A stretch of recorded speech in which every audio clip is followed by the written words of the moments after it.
شعیب، دونوں شخصیات کی آمد کا بہت شکریہ، آپ نے وقت نکال کے پروگرام میں شرکت کی، تھینکس الاٹ.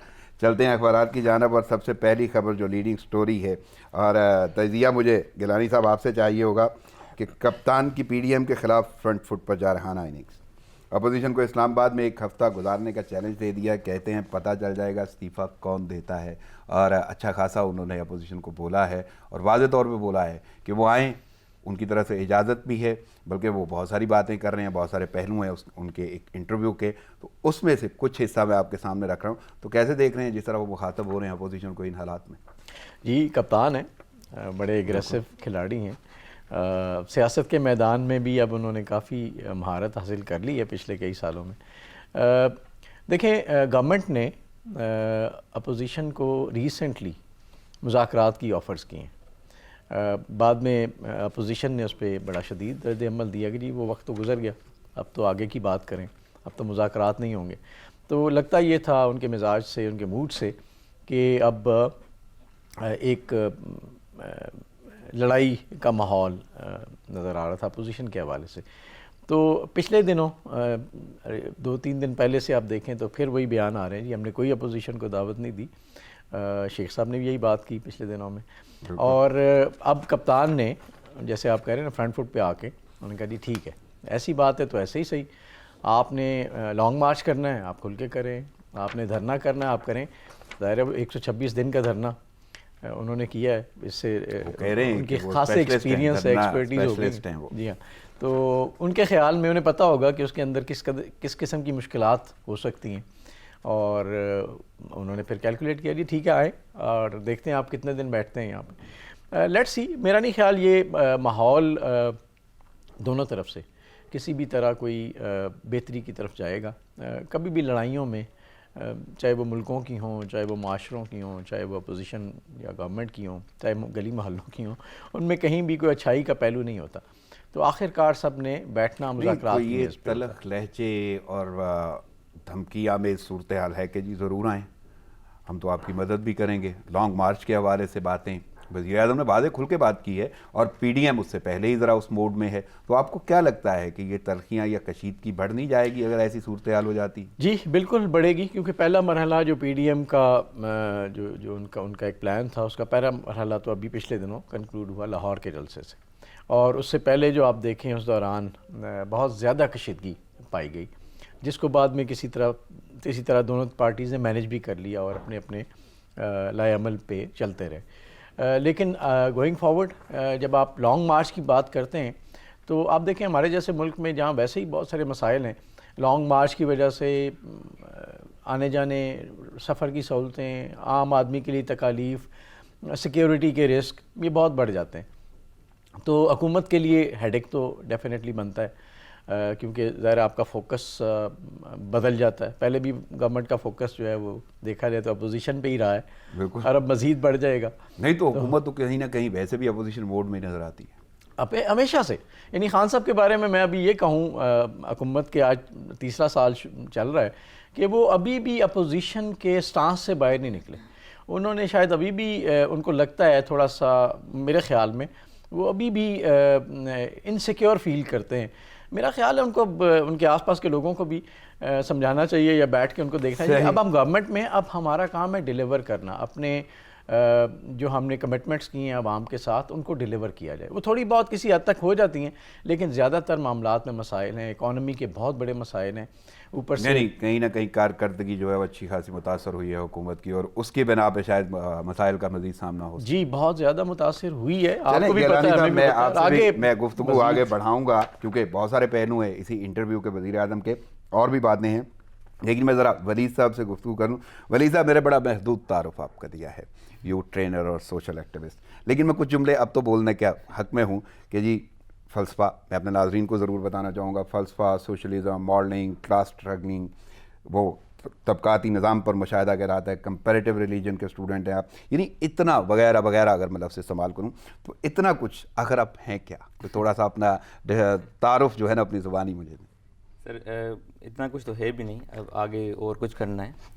اور جو ہم لائف میں مختلف ادوار سے گزرتے ہیں تو ہم دس از لائک لرننگ پیریڈ نا.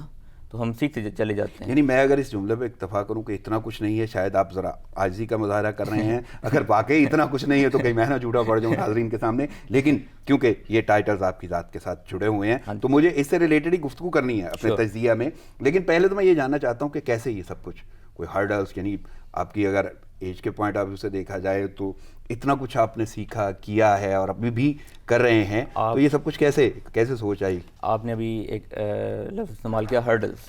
تو سیکھنا بیسیکلی ہرڈلس ہی ہوتے ہیں نا. آپ کو ہرڈلس نہیں آتے تو آپ سیکھتے نہیں ہیں کوئی چیز. سیکھنے کے لیے ہرڈلس لازمی ہوتے ہیں، اور جب آپ کو ایکسپیرینشیل ریئلٹی کا سامنا کرنا پڑتا ہے تو سیکھنے کا جو راستہ ہے وہ اور بھی زیادہ واضح ہو جاتا ہے. نہیں تو ٹائٹلز ایسے ہیں، میں فلسفہ کی بات کروں تو اس میں آپ کے پاس ڈگری ہے، ٹھیک ہے. سوشلزم کی بات کروں تو وہ شاید سب سبجیکٹ ہے اس کا، ٹھیک ہے. اور کلاس اسٹرگلنگ کی بات کروں تو وہ اچھا خاصا. سر دیکھنا یہ سارے انٹر لنکڈ ہیں آپس میں، ہم اس سماج سے نہیں نکل سکتے. نہیں تو آنے کا موڈ کیسے بنا اتنا کچھ کرنے کا؟ دیکھیں we don't decide anything, nature decide کرتی ہے کہ آپ نے کہاں جانا ہے. آپ جو مارکس پہنتے ہیں، آپ کو لگتا ہے کہ آپ نے ڈیسائیڈ کیا ہے کہ آپ نے صبح اٹھ کے مارکس پہننا ہے؟ نہیں آپ نے نہیں کیا. نیچر نے ڈیسائیڈ کیا ہے کہ آپ نے صبح اٹھ کے مارکس پہننا ہے. صحیح. تو ہم ڈٹرمائنڈ ہیں، ہم کوئی بھی چیز فری ول کے ساتھ کر نہیں سکتے.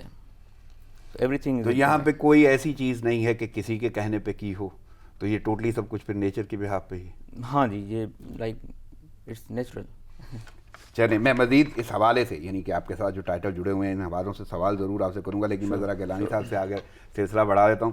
گیلانی صاحب، بات ہو رہی ہے وزیر اعظم کے انٹرویو کی، ایک تو وہ سلسلہ، اس میں ایک ضمن سوال ضرور پوچھنا چاہوں گا. آپ کو کیا لگتا ہے لانگ مارچ ہوگا؟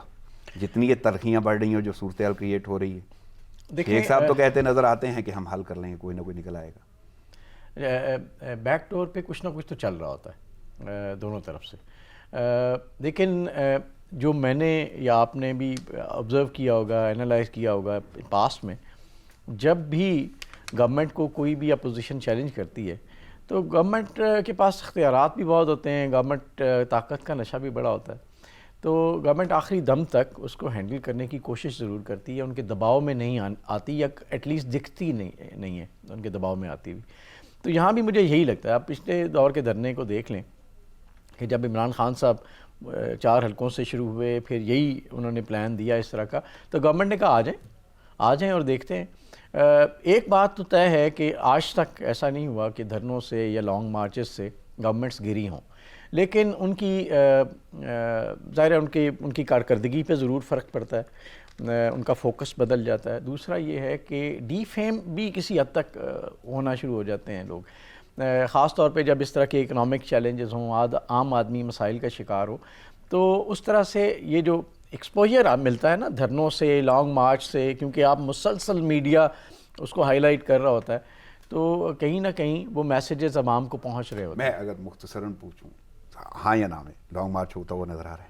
جی مجھے کوئی شک نہیں ہے کہ اگر یہی حالات رہے، یہ رویے رہے تو لانگ مارچ بھی ہوگا، شاید دھرنا بھی ہو جائے. چلیں میں مزید آگے بڑھتا ہوں. تو عسکری قیادت کے حوالے سے بھی وزیر اعظم نے کچھ بولا ہے. کہتے ہیں آرمی چیف جمہوریت پسند جرنیل ہیں، سپہ سالار پر تنقید سے افواج میں غم و غصہ پایا جاتا ہے. انہوں نے کہا کہ جنرل باجوہ کی جگہ کوئی اور ہوتا تو فوری رد عمل آتا، اور بہت سارے جملے انہوں نے بولے ہیں ان کی تعریف میں کہ سلجھے ہوئے شخصیت ہیں، اس کے علاوہ تنقید برداشت کر رہے ہیں. تو آپ کو کیا لگتا ہے کہ عسکری حوالے سے جو بات کی گئی ہے وزیر اعظم کی جانب سے، اپوزیشن واقعی کچھ ایسا کر رہی ہے کہ ان پہ زیادہ تنقید ہو رہی ہے؟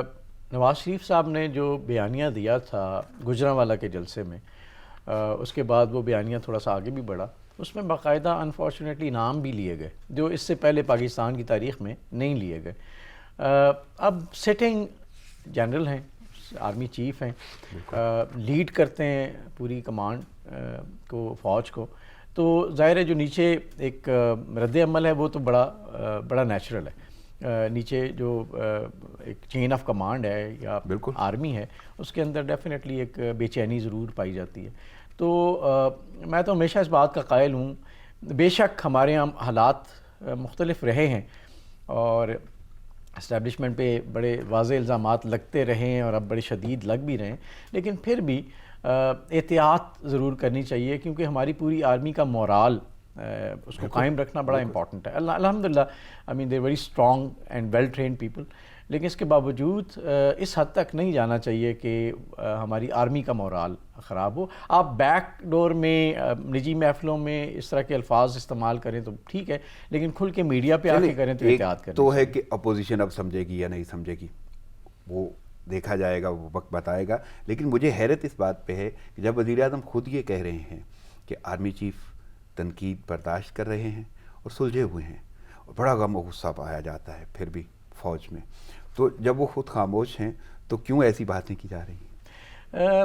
دیکھیں, میرا خیال ہے یہ بھی ہو سکتا ہے کہ کہیں نہ کہیں جس طرح پچھلے دور میں آئی ایس پی آر بہت فرنٹ فٹ پہ تھے اور وہ اس طرح کی باتیں خود آ کے کہہ دیا کرتے تھے, یہ بھی ہو سکتا ہے کہ انڈائریکٹلی اس طرح کا میسج دلوانا مقصد ہو تاکہ عوام کو احساس ہو کہ نہیں, فوج اس چیز کو اس میں مضطرب ہے, پسند نہیں کرتی اس طرح کی چیزوں کو. وہ بھی ٹھیک ہے, لیکن دوسرا پہلو جو ہم پہلے بھی ایک دفعہ بات کر چکے ہیں کہ وزیر اعظم جو عام طور پہ مطلب ان کا کام بنتا ہے کہ وہ اپوزیشن کو ہینڈل کریں, ٹیکل کریں, تو وہ ان کو بھی خیال کرنا چاہیے کہ وہ کہیں آرمی کو اپنی باتوں میں نہ لائیں, آرمی چیف کی زیادہ باتیں نہ کریں, تاکہ یہ اپوزیشن اور حکومت کے بیچ میں ہی معاملات رہیں, کم از کم گورنمنٹ کی طرف سے. اپوزیشن تو خیر کھل کے یہ باتیں کر رہی ہے. میں بلکہ یہی آنا چاہتا تھا کہ اس میں کوئی شک نہیں, جو وزیر اعظم کہہ رہے ہیں بالکل ٹھیک ہے, میں بھی اس سے اتفاق کرتا ہوں, لیکن کیا اپوزیشن مانے گی؟ کیونکہ صورتحال تو ایسی ہے, کشیدگی ایسی ہے, جملے ایسے بولے جاتے ہیں, لہجے ایسے اپنائے جاتے ہیں کہ کہیں نہ کہیں شاید جان بوجھ کے اپوزیشن کی جانب سے ایسی گفتگو کر دی جاتی ہے. تو ان باتوں پہ کوئی اپوزیشن پر اثر ہوتا ہوا نظر آ رہا ہے؟ اپوزیشن پہ اس دفعہ مجھے لگتا ہے کہ وہ بہت ہی, پہلے یہ ہوتا تھا کہ 1-2 پارٹیاں 3 پارٹیاں یا چھوٹی پارٹیز عام طور پہ ہوتی تھیں جو اینٹی اسٹیبلشمنٹ بات کرتی تھیں. یہ میرا خیال ایک یونیک موقع ہے کہ بڑی پارٹیز بھی اس صف میں آگے کھڑی ہو گئی ہیں. مجھے لگتا نہیں ہے کہ وہ مانے, وہ بلکہ کہتے یہاں تک ہیں کہ اب بات تو ظاہر ہے انہی سے کرنا چاہتے ہیں وہ, لیکن یہاں تک کہتے ہیں کہ جو ان کے ایجنڈے کا حصہ ہے کہ مداخلت کم کی جائے یا محدود کی جائے یا اس طرح کی چیزیں, تاکہ جمہوریت پروان چڑھے. تو وہ شاید اس بات سے رکے نہ, لیکن پھر بھی سمجھداری کا تقاضا یہ ہے کہ اپوزیشن بھی, گورنمنٹ بھی, اور ایون ہمارے محترم ادارے بھی سمجھداری کریں اور ان چیزوں کو ان باتوں سے اوائڈ کیا جائے. صحیح. ولی صاحب, آپ کی شخصیت کا ایک پہلو ہے کلاس اسٹرگلنگ, اس پہ آپ کو مہارت ہے, اور میں اگر غلط نہیں تو طبقاتی نظام پر وہ مشاہدہ ہے. تو میں تھوڑا سا نا حالات حاضرہ کی بات کروں گا, پاکستان کی سیاست, یعنی سیاستدان اس وقت جو صورتحال ہے وہ اچھی خاصی کشیدہ ہے حکومت اور اپوزیشن میں, لیکن جو بھی سیاستدان بات کرتا ہے وہ جب بھی عوام سے مخاطب ہوتا ہے تو عام آدمی اور سیاستدان کا طبقاتی نظام کیسے دیکھ رہے ہیں آپ؟ دیکھیں, شروع سے طبقاتی نظام رہا ہے دنیا میں, امیر و غریب کا فرق, اونچ نیچ, بالکل یہ ایگزسٹ کرتی ہے دنیا میں. لیکن اس کا مطلب یہ نہیں ہے کہ آپ عام آدمی کو ایکسپلائٹ کرنا شروع کر دیں. ایک سرمایہ دار اور ایک مزدور برابر نہیں ہو سکتے. ایک فیکٹری مالکان اور فیکٹری ورکر کبھی برابر نہیں ہو سکتے. ایک وڈیرا, ایک اسی گاؤں میں رہنے والا نوجوان ہاری مزدور, وہ برابر کبھی نہیں ہو سکتے. برابری تب ہوگی جب ایکول ڈسٹریبیوشن آف ویلتھ ہوگی. جب آپ ایکول ڈسٹریبیوشن آف ویلتھ نہیں معاشرے میں کرتے تو آپ سماج کو طبقاتی نظام میں ڈیوائیڈ کر دیتے ہیں. Upper class, lower class, middle class, آپ ان کلاسز میں ڈیوائیڈ کر دیتے ہیں. اور یہ جب طبقاتی نظام ہوتے ہیں, ایگزسٹ کرتے ہیں, تو وہ ایکسپلائٹیشن کرتے ہیں عام آدمی کی. نہیں, مجھے تو یہ جاننا ہے کہ ہر سیاستدان جب پھنستے ہیں, یعنی اب جو اپوزیشن میں حکومت نہیں کر رہے تو کہیں نہ کہیں وہ مخاطب کرتے ہیں عوام کو, عام آدمی کو, اور حکومت تو ویسے ہی اسے مخاطب کرتی ہے اپنے تمام ترقی اور جو اپنی تمام حکمت عملی میں. لیکن آپ کو لگتا ہے کہ جو بڑی آسائشوں میں رہتے ہیں, لگژریز میں رہتے ہیں, انہیں وہ جو کہہ رہے ہیں وہ عام آدمی شعوری طور پہ اپنا رہا ہے یا سن رہا ہے, یا عام آدمی کی بات یہ لوگ سن لیتے ہیں یا ان تک پہنچتی ہے؟ دیکھیں, ہیومن بیہیویئر ہے, جب آپ کو ایکسپلائٹ کرنا کوئی جانتا ہے تو آپ ایزیلی ہو جاتے ہیں. شوگر کوڈڈ اگر آپ سے باتیں کی جائیں گی تو آپ آسانی سے ان باتوں کے پیچھے لگ جائیں گے. اگر if you don't use your logic and reasoning تو آپ کی لکیر تو کوئی بھی کھینچ لے گا. آپ تو کسی کے پیچھے بھی چلے جائیں گے. اگر آپ سوال کرتے رہیں گے, اگر آپ کوشچن کرتے رہیں گے, اگر آپ پوچھتے رہیں گے کہ بھائی یہ کیوں ہو رہا ہے, یہ کیا ہو رہا ہے. آپ یو کے میں اگر آپ نمائندہ ہیں, اور آپ جا رہے ہیں ووٹ لینے تو وہ آپ سے پوچھتے ہیں وائی یو، ہم آپ کو ہی ووٹ کیوں دیں جبکہ اور بھی 10 لوگ ہیں. تو یہاں پہ یہ کوئی نہیں پوچھتا، بیکاز یہ ہماری ضرورت نہیں ہے، یہ پرائرٹی نہیں ہے. ہماری پرائرٹی اس کا مطلب کہیں نہ کہیں استحصال جو عام آدمی کا ہوتا ہے وہ اسی کی وجہ سے ہوتا ہے. ہاں جی بالکل صحیح کہہ رہے ہیں. اور یہ جو سیاستدان ہیں وہ اسے استعمال کر رہے ہیں، وہ ایکسپلائٹ کرتے ہیں بیسیکلی. تو آپ کو لگتا ہے کوئی چینج آئے گا پاکستان کی سیاست میں؟ آپ بھی ملک سے باہر رہے ہیں، آخر امپیکٹ تو پڑتا ہے نا، پوری دنیا جانتی ہے، یہ دیکھتی. دیکھیں چینج کوئی اس طرح اوور نائٹ نہیں ہے کہ آپ رات سوئیں گے اور صبح چینج آ جائے گا. It's a slow and gradual process. جب آپ اس پروسیس سے گزرتے ہیں تو آپ ایک چینج کی طرف جا رہے ہوتے ہیں. تو آپ کو لگتا ہے کہ اس پروسیس کی جانب کوئی قدم بڑھایا گیا؟ کیونکہ 70 سال سے یا جتنا بھی عرصہ ہو گیا ابھی تک تو ایسی کوئی صورتحال نظر نہیں آئی. سر ہم یہ کر رہے ہیں کہ 70 سال سے ہم نے ایک بیج بویا ہے اور وہ ایک پودے کی شکل میں جس طرح آتا ہے تو ہم اس کو بار 10 سالوں سے نکال کے اس کی جڑ چیک کرتے ہیں کہ یہ لگی ہے کہ نہیں لگی، پھر اس کو واپس لگا دیتے ہیں. تو ہم یہی کر رہے ہیں. تو اس صورتحال میں ہم اس کا مطلب ہے کہ کیا کوئی کر پختہ تناور درخت بننے کو کوئی چانسز نہیں ہے؟ سر امید کر سکتے ہیں کہ کچھ بہتری ہو.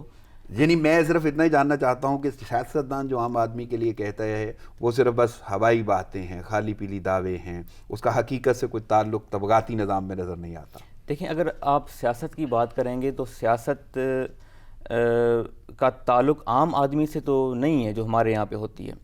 عام آدمی کو کوئی غرض نہیں ہے کہ کون پی ایم ہے، کون وزیر اعلیٰ ہے، کون وزیر اعظم ہے. اس کو یہ غرض ہے کہ میں نے کھانا کھایا کہ نہیں کھایا، یعنی بنیادی ضروریات. میں رات کو اپنے گھر میں اپنے بیوی بچوں کے لیے کیا لے جاتا ہوں، اس کو یہ غرض ہے. تو اگر گراس روٹ سے ہماری اپروچ تھوڑی غلط ہے. ہماری اپروچ ہے ٹاپ باٹم اپروچ ہے. ہماری اپروچ ہونی چاہیے باٹم ٹو ٹاپ. صحیح. جب آپ نیچے سے برابری کرنا شروع کرتے ہیں تو سماج میں آپ کو ایک یعنی سوسائٹی کے بدلنے کے یا عام آدمی کی بہتری کے لیے وہ صورتحال سامنے آتی ہے. صحیح. میں مزید آپ سے کویشچن کروں گا اس کے حوالے سے، لیکن میں ذرا گیلانی صاحب کیونکہ انٹرویو چل رہا ہے اور اس کے بہت سارے پہلو ہیں، تو ان میں سے ایک اور پہلو ہے حالیہ جو صورتحال رہی اس حوالے سے ان سے نا کوئی حکومتی وزیر اسرائیلی حکام سے نہیں ملا. وزیر اعظم نے خبریں بے بنیاد قرار دے دیں. ان سے سوال کیا گیا تھا کہ یہ باتیں سامنے آ رہی ہیں کہ کوئی بھی وزیر یا مشیر جو ہے وہ اسرائیل سے ملا ہے یا اسرائیلی حکام سے ملا ہے، لیکن انہوں نے واضح کر دیا ہے کہ فلسطینیوں کو حقوق ملنے تک اسرائیل سے کوئی تعلقات استوار نہیں کریں گے. تو کیسے دیکھ رہے ہیں وہ پرسیپشن جو کریٹ ہوا تھا اس کا تلا کما کر دیا وزیر اعظم؟ جی دیکھیں اس سے پہلے بھی یہ معاملات کسی حد تک سننے میں آتے رہے ہماری ہسٹری میں، لیکن ہمارا موقف تبدیل نہیں ہوا. لیکن یہ پہلی بار ہے کہ مڈل ایسٹ کے بڑے جو کی کنٹریز ہیں انہوں نے اس سلسلے میں نہ صرف اپنے طور پہ آگے بڑھایا ہے اسرائیل کے ساتھ تعلقات کو، بلکہ اپنے انفلوئنس کو بھی استعمال کرنا شروع کر دیا ہے باقی ممالک پہ، جیسے پاکستان پہ ہے. تو ایک پریشر ہے. آپ دیکھیں مڈل ایسٹ کے ساتھ ہمارے تعلقات میں تھوڑا سا اس وقت شفٹ بھی آ رہا ہے. بالکل. تو ایک تاثر ہے اور انڈیا بھی وہاں اپنی جگہ بنا رہا ہے. بزنس میں تو ویسے ہی بنا چکا تھا، اب تو کہیں نہ کہیں اسٹریٹجک لیول پہ بھی اپنے آپ کو انہوں نے انسرٹ کرنا شروع کر دیا. تو اس کا خطے پہ ایک اثر تو ہے، اور ظاہر ہے اس کے پیچھے امریکہ کی پالیسیز ہیں یا لاسٹ ٹرمپ کی پالیسیز تھیں. اب دیکھنا یہ ہوگا کہ گوئنگ فارورڈ جو نئے امریکی صدر آتے ہیں وہ اس چیز کو کس طرف لے کے جاتے ہیں. میں جب پہلے بھی اب بات کر رہا تھا کہ ٹرمپ کا ایجنڈا تھا اسرائیل بیسڈ، اسرائیل اورینٹڈ، لیکن اس سے پہلے جو گورنمنٹس تھیں ان کا ایجنڈا رہا ہے افغان اورینٹڈ. تو اب یہ دیکھنا پڑے گا کہ شفٹ کس طرف جاتا ہے اور یہ پریشر کتنا بڑھتا ہے. پاکستان حکومت کی جانب سے یہ کہہ دینا، میں تو یہ جاننا چاہتا ہوں کہ بڑا پریشر ڈیولپ کیا گیا تھا اور کہیں نہ کہیں اپوزیشن بھی اس کو استعمال کر رہی تھی کہ اسرائیل سے تعلقات بڑھائے جا رہے ہیں اور یہ شاید خفیہ ہیں یا جس طرح بھی وہ واضح ان سے سوال کیا گیا تو انہوں نے بولا یہ بے بنیاد خبریں ہیں. جی ہاں، انہوں نے ڈینائی کیا اس کو کیونکہ اس طرح کی باتیں ہو رہی ہیں، نہ صرف گورنمنٹ کے حوالے سے ہو رہی ہیں بلکہ اپوزیشن کے پاس کی گورنمنٹس کے حوالے سے بھی اس طرح کی باتیں ہو رہی ہیں کہ اسرائیل کے ساتھ ٹائز کو کہیں نہ کہیں انیشیٹ کیا گیا. ہمارے لیے بڑا مشکل ڈیسیجن اس لیے ہے کہ ہمارے عوام کا ایک جو ہے نا جذباتی تعلق ہے اس حوالے سے، اور فلسطین کے حوالے سے بھی ہمارے بہت لوگ اس معاملے میں ایموشنل ہیں.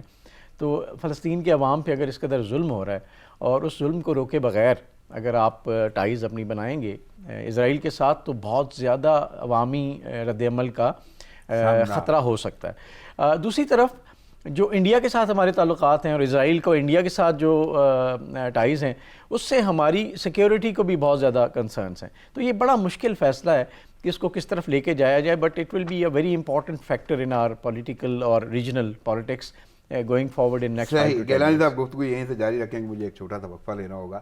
ناظرین پروگرام جاری لیتے ہیں, شارٹ بریک, ساتھ رہیے گا.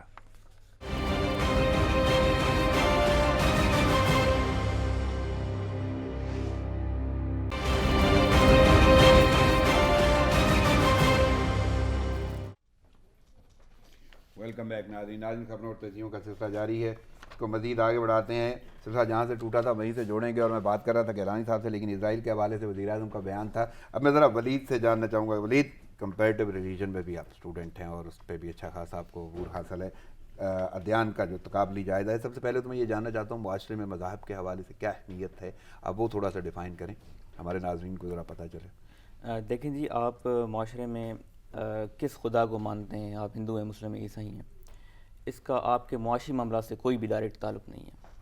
آپ ایک ہندو, مسلم اور مسیح کو اگر سمندر میں پھینکیں تو بچے گا وہی جس کو تیرنا آتا ہے. صحیح. تو آپ ان چیزوں کو ایویلیویٹ نہیں کر سکتے کہ معاشرے میں کیا ہو رہا ہے. آپ اگر برابری کی جو جی ہاں ہوا ہے اس کو بیلنس رکھیں گے معاشرے میں, تبھی آپ ایک توازن معاشرہ قائم کر سکتے ہیں معاشرے میں. یعنی آپ کو یہ لگتا ہے کہ مذاہب اپنی اہمیت رکھتے ہیں کسی بھی معاشرے میں؟ وہ آپ کی انڈیویجول لائف میں اہمیت رکھتے ہیں, نہ کہ وہ اسٹیٹ کی لائف. اسٹیٹ کا کوئی ریلیجن ہونا نہیں چاہیے basically. State should be secular. Religion is nothing to do with your state. آپ کس خدا میں مانتے ہیں یہ آپ کا پرسنل میٹر ہے, خدا اور آپ کے ساتھ, لیکن ریاست کے ساتھ کوئی بھی تعلق نہیں ہے. صحیح. چلیں, میں مزید اسی سے ریلیٹڈ ایک اور میرے پاس سوال ہے, لیکن میں اس سے پہلے ذرا گیلانی صاحب سے پوچھ لوں. گیلانی صاحب, ایل او سی پہ جو صورتحال ہے بھارت کی جانب سے, بھارت اپنی ہٹ درمیوں سے باز نہیں آیا, یعنی وہی صورتحال ہے, بلکہ اس بار جو انہوں نے کیا ہے وہ بڑا حیرت پہ مبنی ہے. میں نے اپنے انٹرو میں بھی بتایا ہے کہ وہ جو امن کے دائی ہیں, وہ ادارہ جو پوری دنیا میں امن اور آہستی کی بات کرتا ہے, رواداری کی بات کرتا ہے, ان کے فوجی مبصرین پہ حملہ کر دیا گیا ہے. اور وہ یعنی وہ کیا جائزہ لے رہے تھے, بھارت کی جانب سے ہی شہریوں کو جو نشانہ بنایا گیا تھا اسی چیز کا وہ جائزہ لے رہے تھے, تو ان پہ فائرنگ کر دی گئی. تو کیسے دیکھ رہے ہیں یہ صورتحال؟ ہندوستان ہمیشہ موقع کا فائدہ اٹھاتا ہے. اب چونکہ ہم بات کر رہے تھے کہ ہمارے نا انٹرنلی کچھ اپوزیشن گورنمنٹ کے درمیان ایک ٹینشن چل رہی ہے, وہ اس کا بھی فائدہ اٹھانا چاہتے ہیں. اس کے علاوہ جو ان کے انٹرنل مسائل ہیں, کسانوں کے احتجاج نے بڑا ڈفرینٹ رخ اختیار کیا ہوا ہے. چین کے حوالے سے ان کو سبکی مل رہی ہے ہر سطح پہ, تو اس سے توجہ ہٹانے کے لیے وہ ہمیشہ ہم پہ چڑھ دوڑتے ہیں. اور اگین میں یہی کہوں گا کہ کشمیریوں پہ جو ظلم ہے, یا اس کے بعد ہندوستانی مسلمانوں کے خلاف جو ان کی پالیسی, عجیب و غریب پالیسی ہے جس نے ان کو تکلیف دی ہے, اس کی وجہ سے لگتا ہے کہ بے برکتی ضرور آ گئی ہے کہ ہندوستان کا چہرہ ایکسپوز ہونا شروع ہو گیا پوری دنیا کے سامنے. اور یہ جو معاملہ, یہ پہلی دفعہ ہوا کہ آپ یونائٹڈ نیشنز کے وہ مبصرین جو کہ حالات کا جائزہ لینے آئے ہیں, جو دیکھنے آئے کہ انڈیا کے وائلیٹ تو نہیں کر رہا, اور یہاں پہ جو لوگ ہیں اس کی وجہ سے وہ مشکلات کا شکار ہیں, ان کی جانیں جا رہی ہیں, انہی پہ اٹیک کر دیا. تو یہ پھر اللہ کی طرف سے ایک بلیسنگ ان ڈسگائز میں سمجھتا ہوں. اب دیکھنا پڑے گا کہ یونائٹڈ نیشنز کا اس پہ کیا رد عمل آتا ہے. میرا خیال ہے بڑا شدید رد عمل آنا چاہیے, وقت ہے کہ کیا آتا ہے. ہاں, لیکن پاکستان نے بھی رد عمل دیا. دفتر خارجہ کا یہ کہنا ہے کہ وہ اندرونی خلفشات جو ہے اور جو مظالم ڈھائے جا رہے ہیں اقلیتوں پر, ان کو چھپانے کی کوشش کی گئی اور اسی کی آڑ میں یہ سب کچھ کیا گیا, اور شدید مذمت کی گئی ہے دفتر خارجہ کی جانب سے. میں نا اس معاملے میں عام طور پہ یہ کہتا ہوتا ہوں کہ جب انسان غلطیاں کرنے پہ آ جائے نا, جب کوئی بھی جلدی میں اپنے آپ کو اس غلطی کو سدھارنے کے لیے تو ہوتا ہی ہے کہ ایک پہ دوسرے پہ تیسری غلطی ہوتی ہے. تو ہندوستان نے کشمیر کے معاملے کو سے توجہ ہٹانے کے لیے اور فرنٹس کھولے, اور اس کے بعد وہ ان کا جو چہرہ تھا سیکولرزم والا, وہ بری طرح بے نقاب ہوا. اس کے بعد وہ اندرونی جو مسائل ہیں ان سے توجہ ہٹانے کے لیے جب انہوں نے اور وینچرز کھولے, وہاں ان سے مزید غلطیاں ہوئیں. تو ہمارے یہاں وہ کہتے تھے نا, کہ وہ ہمارے انجینئر کہا کرتے تھے کہ اگر آپ کوئی چیز غلط ہو گئی ہے تو خدا کا نام ہے اس کو اس وقت ٹھیک کرنے کی کوشش نہ کریں، جائیں آرام سے ریلیکس ہوں، سوچیں غلط کیا کیا ہے، پھر آ کے اس کو ٹھیک کر دیں، بجائے اس کے کہ آپ مسلسل اس کو ٹھیک کرنے کے چکر میں اور 10 چیزیں خراب کر بیٹھیں۔ اور بھارت کی ہندوستان یہی کا صورتحال یہی حالات ہو رہے ہیں، اور بالکل دفتر خارجہ نے اس پہ مناسب تبصرہ کیا۔ صحیح، چلیں میں اسی حوالے سے بلکہ ولید آپ سے جاننا چاہوں گا، میں نے ذکر کیا کمپیریٹیو ریلیجن کا، اور آپ نے جو بات کی وہ سمجھ آ گئی مجھے، لیکن ایک جو بڑا کامن سا پرسیپشن کیا، یعنی یہ کاروائیاں یا ایکشنز ہو رہے ہیں کہ مسلم ممالک پر، یعنی جہاں جہاں بھی دنیا میں ہم دیکھ رہے ہیں اسلامی ممالک پر کیے جانے والے مظالم جو ہیں ان کو پھر کس سینس میں آپ لے رہے ہیں کہ ان پہ بہت زیادہ ظلم کیا جا رہا ہے؟ جس طرح آپ کہہ رہے ہیں کہ سیکولر ہونا چاہیے یا کوئی صورتحال ایسی نہیں ہونی چاہیے انسانیت کے ناطے، لیکن مسلم ممالک کو ہی کیوں نشانہ بنایا جا رہا ہے؟ سر یہ دیکھیں، یہ تو universal declaration of human rights کی ایک اس کو مسخ کیا جا رہا ہے۔ مسلمان ممالک میں جہاں جہاں بھی ظلم ہو رہا ہے اس پہ معذرت سے ہم مسلمان ممالک تو نہیں بول رہے ہیں۔ شنجیان میں، چین میں جو ظلم ہو رہا ہے مسلمانوں کے ساتھ، اس پہ سعودی عرب تو نہیں بول رہا، اس پہ تو غیر مسلم ممالک بول رہے ہیں۔ تو ہم ایک تو اس بات کو ہمیں دیکھنا چاہیے کہ ہم مسلم امہ ہیں بھی کہ نہیں ہیں، یعنی ہماری یونٹی یا ہمارا اتحاد، یہ ٹائٹل ہے ہمیں دیا گیا ہے جو مسلم سو کالڈ لیڈرشپ ہے ہماری دنیا میں۔ تو جہاں جہاں بھی ظلم ہو رہا ہے وہ تو دیکھیں نا، وائلنس کی ناٹ بی جسٹیفائڈ، وہ کہیں بھی ہو، وہ یورپ میں ہو، وہ یو کے میں ہو، وہ آسٹریلیا میں ہو، وہ کہیں بھی ہو۔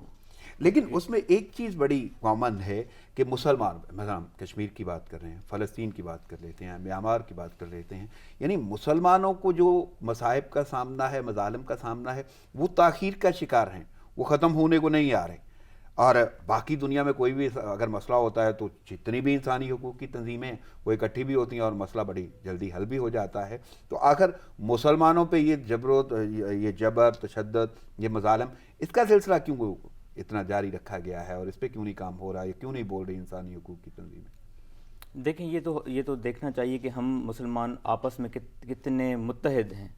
اگر ہم فرقوں میں بٹے ہوئے ہیں، اگر ہم جو ہیں وہ مختلف 1.5 انچ کی ہم نے مسجدیں بنا لی ہیں، تو وہ جو ہمیں لیڈ کر رہے ہیں وہ بھی سوچیں گے نا کہ ہم آخر کن کو مطلب ہم سپورٹ کر رہے ہیں۔ تو اگر آپ ایران میں کوئی مخصوص سیکٹ نافذ کرنا چاہتے ہیں تو کوئی مسئلہ نہیں ہے، اگر آپ سعودی میں کوئی مخصوص سیکٹ نافذ کرنا چاہتے ہیں تو کوئی مسئلہ نہیں ہے، لیکن اگر آپ پاکستان میں رہ کے کوئی مخصوص سیکٹ کی بات کرتے ہیں تو ایک کوسچن مارک آ جاتا ہے، because we are living in a diverse society. ہمارے یہاں آپ کو بہت سارے سیکٹ ملتے ہیں۔ یعنی کہیں نہ کہیں آپ کا یہ کہنا ہے کہ اگر آپ کے اندر اتحاد نہیں ہے تو اس لیے شاید آپ کو کمزور سمجھ کے آپ کو ظلم کیا جا رہا ہے۔ صحیح، چلیں لیٹس سی کہ کیا صورتحال ہوتی ہے، کبھی نہ کبھی یہ ظلم تو ختم ہوں گے، کشمیر والے، فلسطین والے یہ آزاد ہوں، اور میانمار والے، اور انسانیت کے ناطے یعنی انسانی حقوق کی تنظیمیں اس کے بارے میں سوچیں گی۔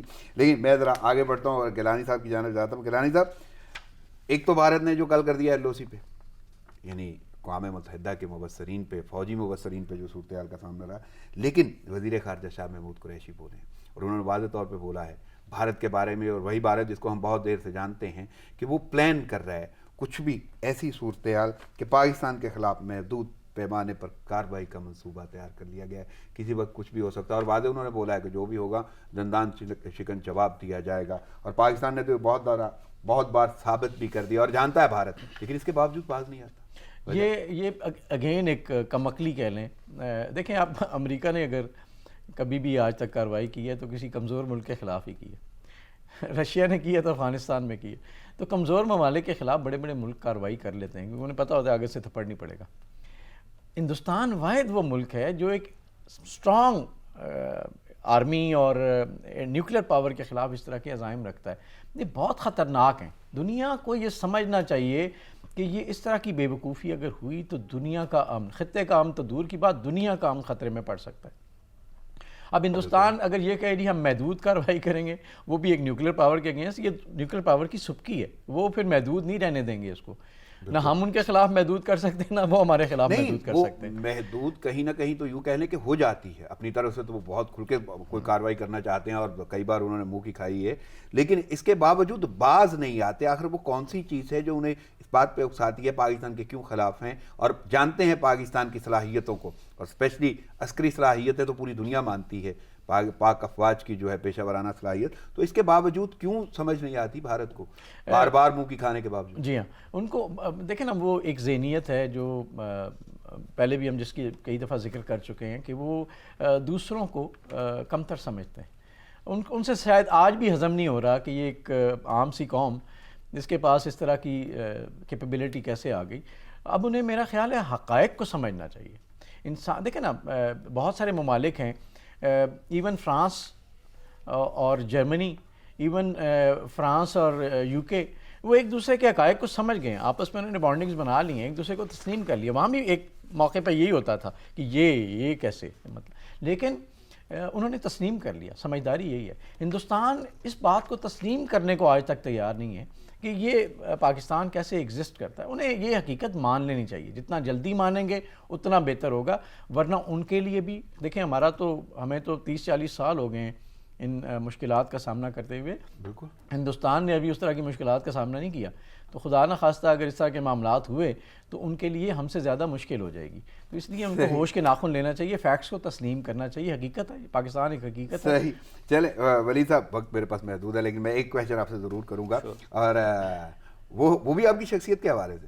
آپ نے ماڈلنگ بھی کی ہوئی ہے اور انٹرنیشنل لیول پہ کی ہوئی ہے، تو جو ماڈلنگ کرنا، یعنی اتنے سارے شعبے ہیں، فلسفہ ہے، وہ کلاس اسٹرگلنگ ہے، کمپیریٹیو ریلیجن ہے، اور اس کے ساتھ ساتھ یعنی یہ بھی ایکسٹرا آپ کے شخصیت کا حصہ ہے.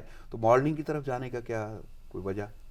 سر دیکھیں، آپ بعض اوقات کانشیسلی کچھ کام کرتے ہوئے سب کانشیسلی اپنے آپ کو کسی اور چیز کے لیے ریڈی کر رہے ہوتے ہیں. تو یہ بھی اسی کا ایک تسلسل تھا کہ کچھ انسٹنکٹ تھا کہ میں نے نا کچھ ریمپ پہ اپنے پاکستانی کلچر کو شو کرنا ہے. اچھا، وہ پاکستانی کلچر کے پوائنٹ آف ویو سے اس کی پروموشن تھی. ہاں جی، وہ پاکستانی کلچر ہم پروموٹ کر رہے تھے، تو یہ اسی کا ایک تسلسل تھا. تو کیسا رہا؟ زبردست. یعنی کیا میں وہ ریمارکس جاننا چاہتا ہوں کہ دوستوں نے یا جو لوگ آپ کے پارٹنر تھے ان لوگوں کا کیا کہنا تھا، اور اس کو مزید کیری فارورڈ کیا؟ یہ تو اپنے میاں والی بات ہوگی، مٹھو والی بات ہوگی. نہیں، پھر بھی لازم بات ہے کہ اگر آپ نے پاکستان کے کلچر کو پروموٹ کیا ہے تو کلچر کے حوالے سے، آپ کی شخصیت کے حوالے سے اگر وہ پروموشن ہوئی کہ نہیں؟ گڈ ریمارکس تھے، اور وہ بالکل انہوں نے جو ہے وہ ایک اچھے نظر سے جو ہے وہ پاکستانی کلچر کو ایکسپیرینس کیا، ایک نئے انداز سے ایکسپیرینس کیا انہوں نے. صحیح. یعنی وہ جو آپ چاہتے تھے وہ ہوا، یعنی لوگوں میں وہ پروموشن نظر آئی پاکستانی کلچر کی. صحیح. گیلانی صاحب، وزیر اعظم کی بھی افغان طالبان بس سے ملاقات ہوئی ہے اور انہوں نے واضح طور پہ بولا کہ تمام تنازعات کا حل صرف مذاکرات ہیں، اور پرتشدد واقعات پر اظہار تشویش انہوں نے کیا ہے. تو کیسے دیکھ رہے ہیں یہ ساری کی ساری صورتحال، اسپیشلی یہ افغان امن عمل جو ہے اس میں پاکستان کا کردار؟ میں تو کہتا ہوں پاکستان سمیت پوری دنیا کو اس چیز سے سیکھنا چاہیے کہ 30 سے 40 سال ہو گئے ہیں افغانستان میں وینچرز کو ہوتے ہوئے. جس نے بھی اس وینچر میں پارٹیسپیٹ کیا ہے اس کا نقصان ہی ہوا ہے. معاشی نقصان، مالی نقصان، جانی نقصان، اس طرح کے معاملات ہوئے ہیں. اور اگر ابھی بھی ان وینچرز کو ہم کنٹرول نہیں کرتے اور خطے کی جو ڈیسٹیبلائزیشن ہے اس پہ فوکس نہیں کرتے تو یہ نقصان ہوتے چلے جائیں گے. اللہ نہ کرے ایسا ہو. افغانوں نے، اس کی وجہ کیا تھی؟ افغانوں نے کمٹمنٹ شو کی کہ انہوں نے کسی اور کو اپنے اوپر حاوی نہیں ہونے دینا. اور وہ کمٹمنٹ کوئی ایسی نہیں ہے کہ وہ آج شاید تو کل ختم ہو جائے گی، وہ ایسی ہے اور ایسی رہے گی. وہ قوم ہے ہی ایسی، وہ قوم ایسی ہے. اور ہمارے ماشاءاللہ اسی طرح قبائلی ہمارے لوگ بھی، اور ہمارے پٹھان بھی، اور ہمارے قبائلی کلچر بھی ایسے ہی ہیں. وہ کسی کی کا اختیار تسلیم نہیں کرتے، وہ اپنے اوپر خود ہی حکمرانی کے قائل ہیں. تو میرا خیال ہے ہم سب کو یہ سیکھنا چاہیے، خاص طور پہ امریکہ کو سیکھنا چاہیے کہ اب ان مذاکرات کا ہونا طالبان کے ساتھ بڑا ضروری ہے، کیونکہ وہ لوکل کانٹینٹ ہے. اور وہاں پہ خطے میں کس طرح سے اسٹیبلائزیشن لائی جا سکتی ہے، افغانستان کو کس طرح سے پرامن کیا جا سکتا ہے، یہ بڑا ضروری ہے. کیونکہ ہم تو پاکستان مسلسل نقصان، جانی اور مالی نقصان سے گزر رہا ہے، اور اس سے پھر پورا خطہ ڈیسٹیبلائز ہو رہا ہے. اور افغانوں کا یہ حق ہے کہ ان کو بھی وہ آرام آسائش میسر ہو جو ہم باقی دنیا میں دیکھتے ہیں. تو اس میں بڑا اچھا اقدام ہے ہماری طرف سے. پاکستان نے تو بڑا بہترین بلکہ کردار ادا کیا، اور دنیا اس کو سراہتی ہے. تو آپ کو لگتا ہے کہ آنے والے وقت میں بہتری آنی چاہیے؟ پاکستان نے ہمیشہ اس چیز کی حمایت کی ہے کہ امن مذاکرات ہوں، جو لوکل لوگ ہیں ان کو انوالو کیا جائے، ان کے حوالے اختیارات کیے جائیں اور یہی حل ہے کہ ان کے ساتھ ایک بہتر تعلقات دنیا رکھے. پاکستان نے بڑا شاہ کردار ادا کیا ہے پاسٹ میں بھی, ابھی بھی ان سے امید ہے, انشاءاللہ امید ہے کہ یہ چیز دنیا کی سمجھ میں ہے. اور لازم چاہیے مجھے اس پہ تھوڑا سا آپ کا تبصرہ. کورونا شدت اختیار کر گیا, اب تو اچھی خاصی تعداد ہو گئی ہے کیسز کی, اور ملک میں اموات کی ریشو بھی بڑھ رہی ہے, تو کیسے دیکھ رہے ہیں اس صورتحال کو؟